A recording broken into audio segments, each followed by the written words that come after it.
Either side of a congested road lie 2 rows of terraced houses. Enter Dad's front door and you go through a vestibule into a front parlour, and through that into a back kitchen. Beyond this lies the yard, a hard surface of paving slabs, 3 feet wide, 12 feet long. Either side a brick wall high enough to mark a boundary, but still allowing for neighbourly morning greetings, grumbles about the weather, less commonly updates of births and deaths, more commonly shenanigans between the two. The washing line cuts a diagonal swathe across, and in warmer weather than today would obscure any passage with billowing sheets or towels hardening in brisk winds and infrequent sunlight. At the opposite end of the yard is a red wooden gate. When unlatched, it allows passage to the backs, a strip of dirt that runs the length of the 50 or so terraced houses on the street. In winter, a mucky rivulet runs the centre of the backs and ruins football pitches, cricket wickets, and shoes picking their way to leave bins for collecting. Across this strip of winter sludge and summer dust is a series of random fencing, crafted from reclaimed wood, de-industrialised gates, old signs and mismatched trellis. And beyond this ramshackle boundary lies another world.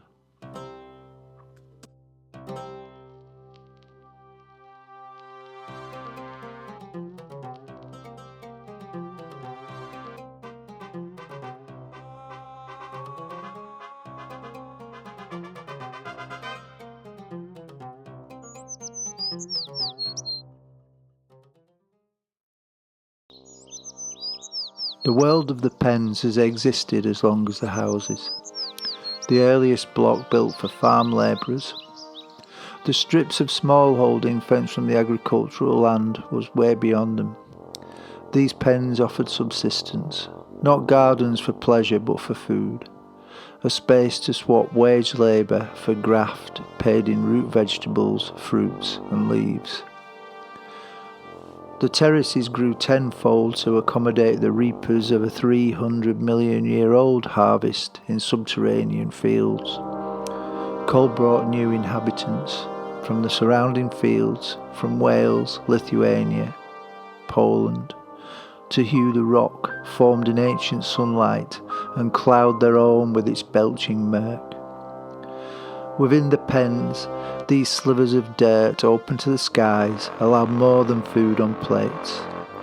Disappearing lives, histories of land and season, skills in agriculture and cultivation were kept as tiny cultures, traded and passed between generations. Cultures from the east and west, dunked in darkness together during the waged week, created spaces to share as they grew. Miserable wages meant feasting came from the abundance this freed labour brought. A liberation of tilling and heaving, caring and nurturing that partially fended off the poison of the pits and the brutal practices of paid work. The mines have long gone. The slag heaps of the Wigan Alps now themselves return to a greener today. The flooded pits a lake sanctuary for birds. The millions of tons of rock dragged from its resting place, now a series of ash forests, meadows, bird hides. These 3 sisters of tortured earth now bringing a wildness that masks the muscle-ripping endeavour, the mile below explosions that strip men of life and limb. The gentleness as the earth reaches again to the sun and forgets the pulse of humanity that brought us here.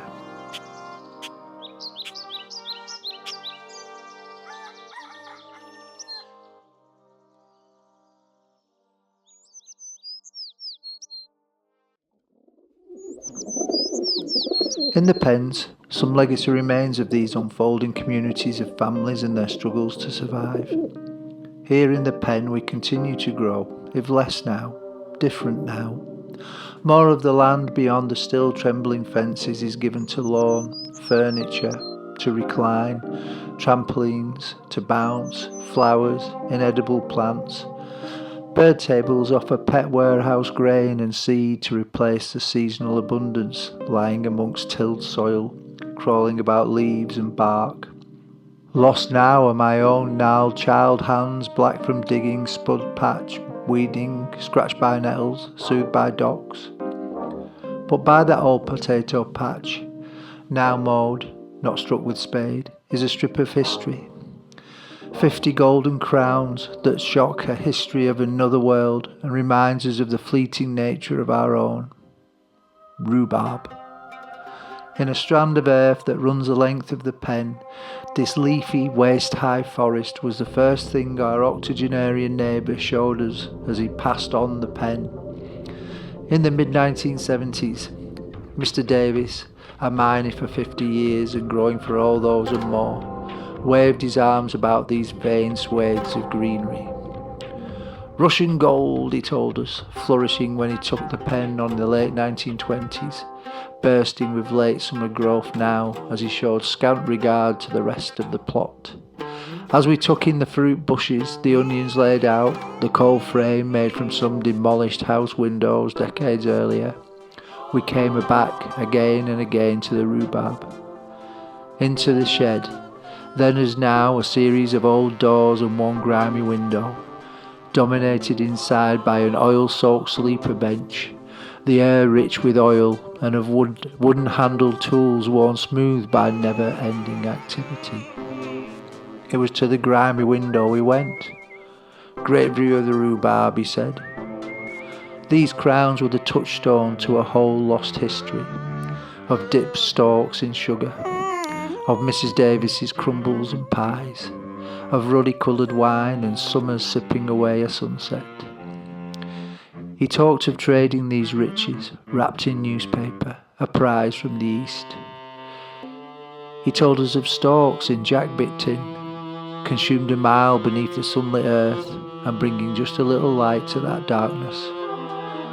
Back we went, to his own handover from the miner that started this crop, brought over from Lithuania or Poland or somewhere in sacks, a few at a time.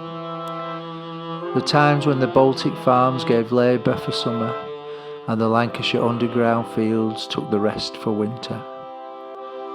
He reckoned that the crowns were 70 or 80 years old as him, but dealing with it a fair bit better. Dad remembered Mrs. Davis giving us a dozen stalks in newspaper when they moved in, that symbol of kindness, an ancient one. Purple stalks, hard as the arms that cut it, and still this miniature forest of ancient wealth gives its bounty.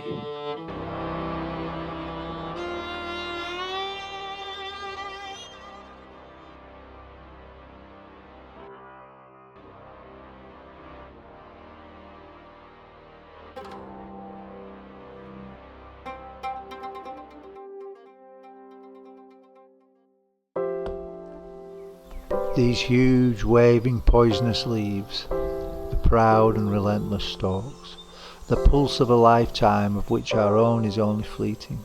The houses and the rhubarb, solid fixtures for more than a century as all the waves of humanity that brought them have gone.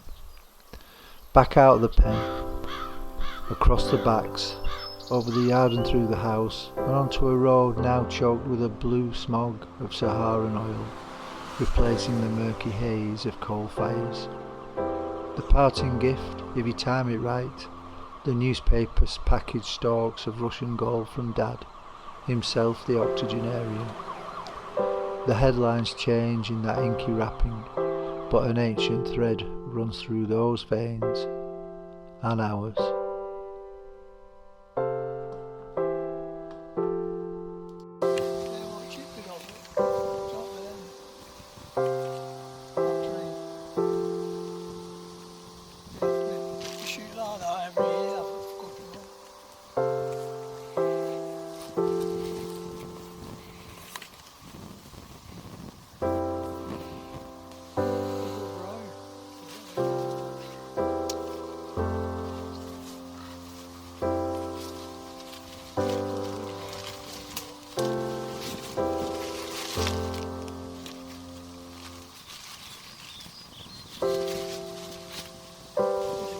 I could just see there's about 40 houses.